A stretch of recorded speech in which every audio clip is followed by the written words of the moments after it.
नमस्कार। हम फिर हाजिर हैं ब्रज विजन के नए कार्यक्रम के साथ, नए एपिसोड के साथ। आज हम चर्चा करेंगे पंडित योगेश चंद शर्मा योगी, जिन्होंने रामायण पर बहुत अच्छा कार्य किया है। वो एक बहुत गायक भी है, उनके काफ़ी एल्बम्स भी हैं, उन्होंने बुक्स भी लिखी हैं और वो आगरा के ही रहने वाले हैं और ब्रज के अंदर काफ़ी पॉपुलर भी हैं। तो योगेश जी, आपका स्वागत है इस प्रोग्राम में। मैं स्टार्ट करना चाहूँगा कि आपने श्री रामचरितमृत एक किताब लिखी है, जिसमें आपने जन्म से लेकर एंड तक रामायण को कुछ 356 दोहों में उसको पूरा संग्रह किया है। तो इसकी प्रेरणा आपको कैसे मिली और आपने कैसे इसको किया, मैं इसके बारे में आप दर्शकों को बताएं। धन्यवाद अनिल जी।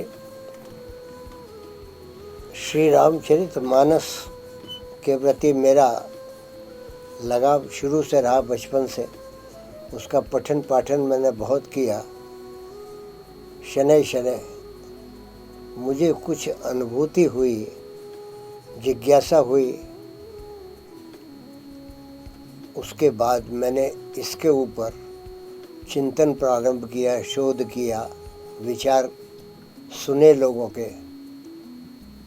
तब मुझे ये ज्ञात हुआ कि श्री रामचरितमानस एक ऐसा ग्रंथ है जिसमें हमको, हमारे समाज को, सभी को, सभी प्रकार की शिक्षा मर्यादा पुरुषोत्तम राम के आचरण और उनके जीवन से प्राप्त होते हैं। जो इस कथा का, रामचरितमानस का सार है, वह यह है, भूमि पर जब अत्याचार बढ़ गया, रामचरितमानस में बाबा तुलसीदास ने लिखा भी है, जब जब होए धर्म की हानि, बाढ़े असुर अधम अभिमानी, करहि अनीति जाय नहीं भरनी, सीधे विप्र धेनु सुर सरनी, तब तब प्रभु धर विविध शरीरा।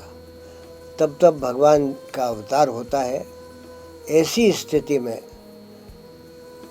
ब्रह्मा जी के पास विनय लेकर के पृथ्वी गौ माता का रूप लेके गई और उसने ब्रह्मा जी से प्रार्थना की कि कलयुग में इस समय कोई भी ऐसा नहीं है जो इस दुर्गम और अत्यंत द्रवित करने वाली घटनाओं को समझा सके, बता सके कि कैसे इन लोगों की रक्षा हो, कैसे इन लोगों का जीवन चले। तब ब्रह्मा ने गाय को ये वरदान दिया कि भगवान विष्णु अवतार लेंगे और श्री राम के अवतार के रूप में उन्होंने भूमि पर अवतरण किया। तत्पश्चात भगवान राम ने अपने पूरे जीवन में जितनी भी लीलाएं की, जितने भी कार्य किए, उससे समाज को ये निर्देश मिलता है कि मर्यादा पुरुषोत्तम राम कहे जाने वाले श्री राम का जीवन कैसा था, आचरण कैसा था, उससे ये शिक्षा मिलती है समाज को। राजा का प्रजा के प्रति, पुत्र का पिता के प्रति, माता के प्रति, भाई का भाई के प्रति, और साधु संतों के सभी के प्रति हमको किस प्रकार का आचरण करना है, जो उन्होंने अपने जीवन में सब लोगों को बताया, दिखाया और किया। भगवान राम इस भूमि पर आए, उनकी श्री रामचरितमानस मैंने बहुत पढ़ी थी। तत्पश्चात मेरी इच्छा हुई कि मैं क्यों ना इसको संक्षेप में जन्म से अभिषेक तक की कथा लिखूं, तो मैंने ये प्रयास किया और 356 छंदों में भगवान राम के जन्म से अभिषेक तक की पूरी कथा को मैंने, इसमें किसी प्रसंग को, किसी स्थिति को छोड़ा नहीं है, संपूर्ण है और बहुत ही सरल भाषा में लिखा ताकि जन जन उसको पढ़ सके, समझ सके। और तो मैं इसमें क्या विशेष बात बताऊं, लेकिन हाँ इतना अवश्य है कि श्री राम हम सबके आदर्श हैं, मर्यादा पुरुषोत्तम कहलाए और श्री राम के आचरण से हम सबको बहुत बहुत सीख मिलती है। लेकिन आज के कलयुग में आपने देखा होगा कि कृष्ण का जन्म हुआ, तो राम और कृष्ण एक मर्यादा पुरुषोत्तम थे और एक कृष्ण जो थे वो प्रैक्टिकल, जो आजकल हो रहा है उसके लिए बहुत प्रैक्टिकल सिचुएशन पे उन्होंने बहुत सारी, कभी कभी उन्होंने मर्यादा को भी तोड़ा और बहुत सारे कार्य किए और उनको जस्टिफाई भी किया। नहीं, ऐसा नहीं है। भगवान कृष्ण का कोई भी कार्य ऐसा नहीं है जैसा कि दिखाई देता है। योगी राज कृष्ण कहे जाते हैं, उनके द्वारा कोई आचरण ऐसा नहीं हुआ जिससे लोगों को किसी प्रकार की गलत शिक्षा प्राप्त हो। हाँ, इतना अवश्य है कि लोगों को दिखाई देता है कि ये माखन चुरा रहे हैं, रास कर रहे हैं, इस प्रकार की जो लीलाएं हैं उनकी। लेकिन विष्णु अवतार में ही राम का जन्म हुआ और विष्णु जी ने ही अवतार लिया कृष्ण के रूप में, और द्वापर और कलयुग अगर इसका विश्लेषण किया जाए तो ये बात तो स्पष्ट होती है कि राम मर्यादा पुरुषोत्तम केवल इसलिए कहलाए कि उन्होंने मर्यादा का आचरण किया और मर्यादा लोगों को बताई। भगवान कृष्ण से आपको मर्यादा दिखाई नहीं देती है, लेकिन उनका हर आचरण मर्यादित है। ऐसा भगवान कोई काम नहीं करते हैं। लौकिक रूप में, लौकिक दृष्टि में दिखाई देता है कि उन्होंने ये किया, ये किया, लेकिन सारगर्भित और उसके अप्रत्यक्ष रूप से उसके परोक्ष में क्या है, यह हर आदमी नहीं समझ सकता। क्योंकि इसीलिए श्री कृष्ण भगवान को योगी राज कृष्ण कहा गया है। आज के ज़माने के लड़के, यंगस्टर सब ये इस हिसाब से नहीं समझ पाते हैं, क्योंकि उसको समझने के लिए बहुत ज्ञान और बहुत संतों के साथ की आवश्यकता पड़ेगी। इतना आसान नहीं है योगी राज कृष्ण को समझना। राम को समझना तब भी आसान है। आपके परिवार का क्या रोल रहा? आपके मामा, आपके पिताजी, आपके नाना सब रामायण के बहुत बड़े प्रेमी थे और हाँ, आपने उसमें बचपन से ये कह सकते हैं मेरा जन्म तो इटावा हुआ, लेकिन मैं अपनी नंदसाल में रहा, यहीं पढ़ा पाठक जी, पंडित जगदानंद पाठक जी के यहाँ। और उसके बाद वहाँ पर जो सत्संग होता था, रामायण का पाठ होता था, बड़े बड़े महात्मा लोग आके प्रवचन देते थे, तो ये बचपन से ही सुनने का सौभाग्य प्राप्त होता रहता था। धीरे धीरे वो रुचि बढ़ती चली गई। हमारे मामा श्री पंडित प्रकाश नारायण पाठक ने हमको रामचरितमानस पढ़ने के लिए प्रेरित किया। देव कृपा से कुछ थोड़ा सा मैं गा लेता था। मैंने फिर उसको गायन में रामचरितमानस को एक नई दिशा देने की चेष्टा की, जो विगत 50 वर्षों से। कुछ दोहे अगर आप गाकर दर्शकों के लिए, जो आपके बहुत प्रिय हो। दोहे तो सभी प्रिय हैं। रामचरितमानस की चौपाई सब मंत्र हैं। गाने का जहाँ तक सवाल है तो मैं आपको सुनाई देता हूँ।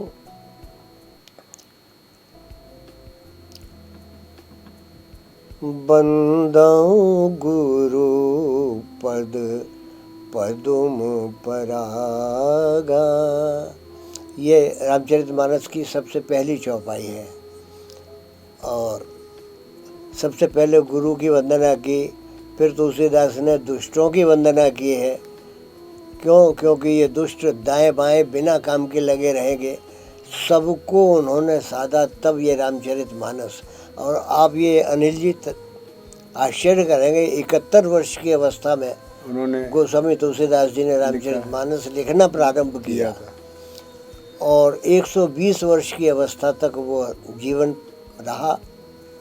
उस समय ये सब व्यवस्था नहीं थी कि वो जगह जगह पहुंचता, लेकिन वो तुलसी बाबा स्वयं ही गा के सब जगह पहुंचाते रहे उसको। आपने भी रामायण पे जो ज्ञान अध्ययन किया है, उसमें आपने लक्ष्मण की पत्नी जो उर्मिला है उसके बारे में जो आपने अध्ययन किया है, और आपने भजन भी रामचरित और गाए हैं। ये बड़ा आश्चर्य वाला बात है, क्योंकि जो आम जनता को पता है वो राम, सीता, लक्ष्मण और ज़्यादा से ज़्यादा भरत, लेकिन उर्मिला और बाकी लोगों की पत्नी के बारे में ज़्यादा ज्ञान नहीं मिलता या दर्शन नहीं मिलता। तो आपने एक बहुत अच्छा कार्य किया है, तो उसके बारे कार्य तो हुआ है, लेकिन अभी बहुत होना शेष है। हाँ, इतना मैं अवश्य कहूँगा कि राम, लक्ष्मण, भरत, शत्रुघ्न चारों की पत्नियाँ जानकी, उर्मिला, श्रुति कीर्ति और मांडवी, 4 पत्नियाँ। मांडवी भरत की पत्नी थी, उनका भी चरित्र और उनका योग दान उनका जीवन अयोध्या में रहते हुए भी कितनी विषम परिस्थितियों में बीता। ऐसे ही उर्मिला जी भगवान राम के साथ में जब लक्ष्मण जी वन को जाने लगे हैं, तो उर्मिला के पास लक्ष्मण जी गए भी नहीं, पूछा भी नहीं, बताया भी नहीं, और भगवान राम के साथ चले गए। उर्मिला 14 वर्ष तक उनकी प्रतीक्षा करती रही और वो अपने द्वार पर जड़वत हो गई। जब लक्ष्मण लौटे हैं तब उन्होंने अयोध्या में प्रवेश किया। ये ऐसी कुछ कथाएं हैं जो लोगों को पता नहीं है। उर्मिला का बहुत बड़ा योगदान था। आपने जो भजन लिखा है उसकी 2 लाइन अगर आप दर्शकों के लिए। न रोकूं तुम्हें न चलूं साथ वन, तनिक देख लो मुझको मेरे सजन, मैं कुछ ना कहूँगी सब कुछ सहूँगी, जैसे रखोगे मैं वैसे रहूँगी। वास्तविकता ये थी कि जिस समय लक्ष्मण विदा हो रहे हैं तो उर्मिला मिल नहीं पाई, कह नहीं पाई, और केवल सिर्फ इसी भाव से कि शायद ये इधर देख लें, लेकिन लक्ष्मण ने मुड़ के भी उधर नहीं देखा और भगवान राम के साथ चले गए। इतनी विषम परिस्थिति में भी उर्मिला 14 वर्ष तक प्रतीक्षारत रही और जड़वत हो गई थी। तत्पश्चात अयोध्या में प्रवेश किया। यही स्थिति मांडवी की थी।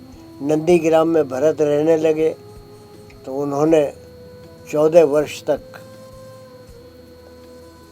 अवध के महल के ऊपर छत पर मांडवी विचरण करती रहती थी और ये देखती थी कि नंदीग्राम का जब दीपक बुझ जाए तो मैं शयन करने जाऊं। ये स्थिति थी। आप उनके त्याग को कम नहीं कहा जा सकता। माता जानकी के त्याग को भी कम नहीं कहा जा सकता। वन में जाना, इन विषम परिस्थितियों में रहना, राजपाट में पली हुई, और उसके बाद ऐसे ही श्रुति कीर्ति भी शत्रुघ्न जी के साथ नहीं रह पाई 14 वर्ष तक। उसका कारण भी केवल ये था कि शत्रुघ्न जी भरत जी की सेवा में थे। तो इन चारों पत्नियों का त्याग प्रशंसनीय है, और ये सीख देता है कि हमको जो भी जीवन मिला है उसमें जो भी हमारी मर्यादा में है वो वही आचरण हम करें, तो जीवन सफल हुआ। हाँ, जीवन सफल हो। आपने आपकी एल्बम्स, भजन की एल्बम्स भी 90s से आई हैं, और आपने काफ़ी कंपोजर्स के साथ काम किया। आपने इवन शुभा मुद्गल ने भी आपकी एल्बम्स जी बिल्कुल बिल्कुल बिल्कुल। तो उसके बारे में थोड़ा बताएंगे। ये सन 90 के आसपास की बात है। श्री रामचरितमानस के ऊपर कुछ मैंने लिखा था, फिर उसको कंपोज किया, सेल्फ रिटन, अपने आप ही लिखा, अपने आप ही कंपोज किया, अपने आप ही गाया। उसी समय में मेरी मुलाकात शुभा मुद्गल जी से हुई। उन्होंने जब मेरा ये सब कार्य सुना, देखा, तो उन्होंने कहा कि आपने तो ये बहुत उत्तम कार्य किया है, मुझे भी कुछ इसमें सहयोग करने का अवसर प्रदान करें। तब उन्होंने मेरा परिचय दिया, और उन्होंने जो कुछ भी कहा, यद्यपि मैं इस योग्य नहीं हूँ, लेकिन ये फिर भी भगवान श्री राम की कृपा ही है कि इतने बड़े कलाकार और मुझे संबल दे रहे हैं, सहारा दे रहे हैं। तो वो कार्य भी हुआ। एल्बम जितनी भी निकली वो सब बड़े अच्छे संगीतकार वहाँ पर जिन्होंने मेरे साथ संगत की, जिसमें प्रसन्ना जी ने बांसुरी तक बजाई, और बड़े बड़े अच्छे कलाकार थे। सभी वाद्य यंत्रों का प्रयोग हुआ है। सभी आजकल तो वैसे यूट्यूब पर भी चल रहे हैं, सुना जा सकता है उनको। और मैं इसमें क्या बताऊँ आपको। नहीं, आपने रामायण और राम पे बहुत गहन अध्ययन किया है। तो आज के युवा को आप क्या मैसेज देना चाहेंगे कि राम हमारी ज़िंदगी में, या हमारी संस्कृति में, या हमारे आचरण में क्या महत्व रखते हैं? राम, प्रभु राम को हम मर्यादा पुरुषोत्तम के नाम से जानते हैं जी।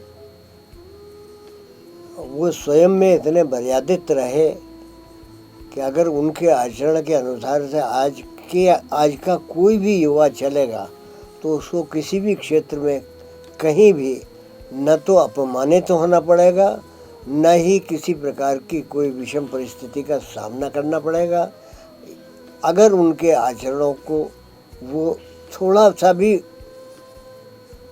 अपना ले या समझने की चेष्टा करे।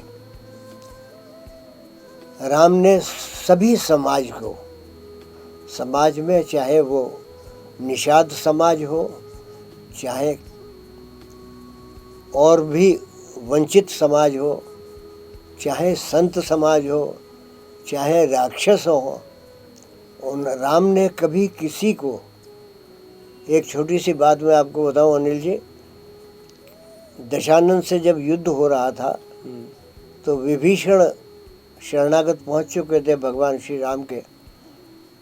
दशानन को किसी भी प्रकार से मार नहीं पा रहे थे प्रभु राम, तो उन्होंने विभीषण से पूछा कि भाई मैं इतना प्रयास कर रहा हूँ, ये दशानन का अंत नहीं हो रहा है। तो विभीषण भाई था, तो देखिए मर्यादा इसे कहते हैं।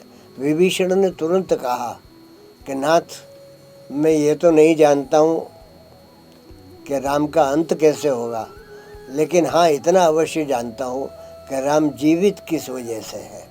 आप कहें तो वो बता दूं। तो उन्होंने कहा, नाभि कुंड पीयूष बस जाके, इसकी नाभि कुंड में अमृत का वास है, ये उसकी सहारे जीवित है। ये नहीं कह सकता, ये भाई के प्रति उसका वो है, ये नहीं कह सकता कि इनका अंत कैसे होगा। ये मर्यादा।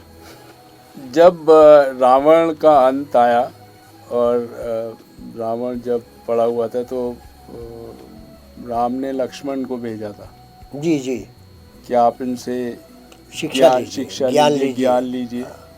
तो ये भी एक दर्शाता है कि उनका जो विरोध था या जो रावण के प्रति था वो उसके कृत्य पर था, ना कि उसकी पर्सनालिटी पर, क्योंकि रावण बहुत विद्वान थे।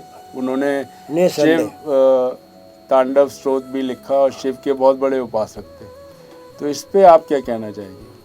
मैं इस पे एक विशेष बात आपको बताऊं, दशानन से बड़ा विद्वान कोई नहीं हुआ। दशानन बहुत बड़ा विद्वान था, सभी वेदों का ज्ञाता था, समस्त दिशाओं पे विजय प्राप्त कर चुका था, यहाँ तक कि देवलोक पर भी उसको विजय प्राप्त थी। दशानन का अंत करना असंभव था, कोई उसको नहीं मार सकता था। अंत में तो मंदोदरी आई है देखने के लिए कि मैं उनके दर्शन करना चाहती हूँ जिन्होंने इनका अंत किया। देखिए आप, वहाँ पे मर्यादा है, वो बहुत बड़ा हो जाएगा, मैं आपको अभी सूक्ष्म में बताता हूँ। भगवान राम ने अंत समय लक्ष्मण से कहा कि जाओ इनसे शिक्षा ग्रहण करो। उसका भाव केवल यह था कि रावण इतना बड़ा ज्ञानी था कि रावण ने भगवान राम ने जिस समय रामेश्वरम की शिवलिंग की स्थापना की थी तो आचार्य के लिए जामवंती जी को भेजा था कि दशानन जी से प्रार्थना करें कि वो इस यज्ञ को संपन्न करा दें। तो जामवंती जी जब पहुँचे हैं वहाँ तो द्वारपाल के पास सूचना दी। दशानन ने यह कहा कि उनको सादर लेके आओ। सादर जामवंती जी पहुँचे, वहाँ उन्होंने कहा कि इस प्रकार से मेरे जजमान, मेरे प्रभु शिव जी की स्थापना कर चुके हैं और वहाँ पे आपको ये आचार्य का दायित्व निभाना है। तो दशानन ने ये कहा, क्या वो लंका पे विजय प्राप्त करने के लिए कर रहे हैं? तो जामवंती जी बोले, ये तो मुझे नहीं पता, लेकिन हाँ इतना मालूम है कि उनकी पत्नी का हरण हो चुका है और वो शायद लंका में है। मुझे और इसके अतिरिक्त कुछ नहीं पता। तो दशानन ने कहा कि अच्छा, फिर आप मुझे आचार्य के लिए क्यों कह रहे हैं कि आपसे बड़ा विद्वान इस भूमि पर कोई ही नहीं, तीनों लोक में कोई नहीं है। अगर आप ये कर देंगे तो उनका यज्ञ संपन्न पूर्ण हो जाएगा, आपकी बड़ी कृपा होगी। तो दशानन ने कहा कि आप अपने प्रभु से कह दीजिए मैं निसंदेह आऊँगा और यज्ञ संपन्न कराऊँगा। ये एक आचार्य का दायित्व है, वो उन्होंने दायित्व निभाया। उसमें अनिल जी एक विशेष बात ये हुई कि जब वो पूरा करा चुके तब उन्होंने भगवान राम से दशानन ने कहा कि मुझे कुछ दक्षिणा दीजिए। आचार्य को दक्षिणा नहीं देंगे तो आपका ये यज्ञ सफल नहीं होगा। सूक्ष्म में ये भी बता दूं कि माता जानकी को दशानन पुष्पक से लेके गया था ताकि यज्ञ पूर्ण हो जाए पति पत्नी के साथ, और जामवंती जी पुष्पक विमान से माता जानकी को वहाँ बैठाल गए थे। यज्ञ हो गया तब दक्षिणा मांगी दशानन ने कि मुझे कुछ दक्षिणा दीजिए। तो भगवान राम ने कहा मेरे पास कुछ देने को तो है नहीं, आचार्य आप जो कहें, लेकिन आप मुझसे वो मांगे जो मैं देने योग्य हूँ। बोले आपके पास है। तो दशानन ने क्या मांगा? दशानन ने मांगा उनसे कि आप सबसे पहले मुझे ये वरदान दीजिए कि जिस समय मेरे प्राण निकलेंगे आप मेरे सन्मुख होंगे। और दूसरी दक्षिणा ये है कि आपसे मेरा युद्ध होगा तो आप मेरे वक्ष पे तीर नहीं चलाएंगे और आप कहीं भी चलाएं। तो राम ने कहा कि बिल्कुल मैं ऐसा ही करूँगा। तो दशानन ने उसमें भाव प्रकट किया कि यही के हृदय वस जानकी, जानकी मम और उबास है। इस हृदय में जानकी रहती है और जानकी के अंदर आपका वास है। तो नाथ आप मेरे वक्ष पे बाण नहीं चलाएं। ये भाव था। बहुत कथाएं तो बहुत हैं। ऐसे ही केवट ने भी कुछ ऐसा वरदान मांगा था जब हाँ, केवट ने जब पार होने के लिए भगवान राम वहाँ पहुँचे कि वो पार उतारन की कहे जग के पालनहार, और गंगा तट पर प्रभु कट केवट कही पुकार कि देखो देखो रे राम मोरे तट आए। राम जी वहाँ पे उनके पास जब पहुँचे हैं, केवट ने चरण धोने की याचना की। केवट को इस बात का ज्ञान हो गया था कि इनकी चरणों की रज से शिला अहिल्या हो गई, कहीं मेरी नाव स्त्री न बन जाए तो मैं जीवन कैसे फिर यापन करूँगा। तो केवट हठ करता है, अंततो गत्वा भगवान राम धुलवा लेते हैं चरण। क्योंकि वो दृष्टांत बहुत बड़ा है तो मैं आपको बहुत सूक्ष्म में बता रहा हूँ। तो भगवान राम चरण धुलवा लेते हैं, केवट पार करता है। तो फिर भगवान राम संकोच करते हैं कि इसको कुछ देने को नहीं है। तो माता जानकी अपनी अंगूठी उतार के देती हैं कि इसको उतराई दे दो। तब भगवान राम जब उतराई देते हैं तो केवट नहीं लेता है। केवट कहता है कि हमरी तुम्हारी कस उतराई, नापित की बनवाई। जैसे नाई नाई के बाल काटता तो हमारी तुम्हारी क्या उतराई। हमने आपको भवसागर से उतारा है, हमने आपको गंगा पार उतारा है, क्षमा कीजिएगा, आप मुझे भवसागर से पार उतार दीजिएगा। तो आप भी केवट हैं, मैं भी केवट हूँ। ये भाव था उसमें। बहुत सुंदर चर्चा चल रही है योगेश जी। मैं आपसे जानना चाहूँगा कि आप ब्रज का आपका क्या इमेजिनेशन है आगे आने वाले समय में। आप ब्रज को कैसे देखते हैं? आपने गहन अध्ययन किया है, आपने कृष्ण के लिए भी अध्ययन किया है, आप आनंदमयी माँ के भी बहुत करीब रहे हैं, जो हरिद्वार और वृंदावन आश्रम में आपने वहाँ जाके बहुत सारी रामायण भी की हैं। तो आप ब्रज का क्या इमेजिनेशन करते हैं कि आगे आने वाले समय में ब्रज का विजन कैसा है आपका? देखिए श्री श्री आनंदमती, मैं आपको ये बताऊं, आनंदमयी माँ कृष्ण की उपासक थी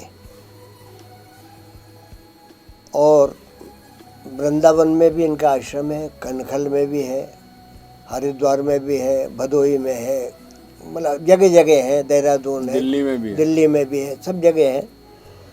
भगवान कृष्ण की उपासक थी और कृष्ण छलिया का कीर्तन करते थे।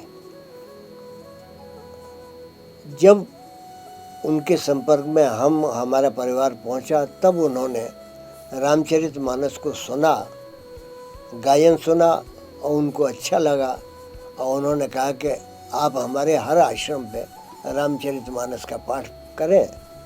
करने लगे, हम लोग जानने लगे, होने लगा। ब्रज क्षेत्र में कृष्ण अवतार में इस वृंदावन की चर्चा आती है। भगवान कृष्ण ने यहाँ अवतार लिया। अयोध्या में भगवान राम की चर्चा होती है। ब्रज क्षेत्र में कथा, भागवत और कृष्ण के ऊपर बहुत अधिक प्रवचन होते हैं, सत्संग होते हैं। कृष्ण के मंदिर भी बहुत हैं। लेकिन कृष्ण के मंदिरों में भी भगवान राम की चर्चा होती है, राम के पाठ होते हैं, रामचरितमानस का पाठ होता है। वहाँ के विद्वान, वहाँ मुरारी बापू भी आए थे वहाँ रामायण का पाठ करने के लिए। तो कृष्ण की भूमि पर केवल कृष्ण का वो हो ऐसा नहीं है।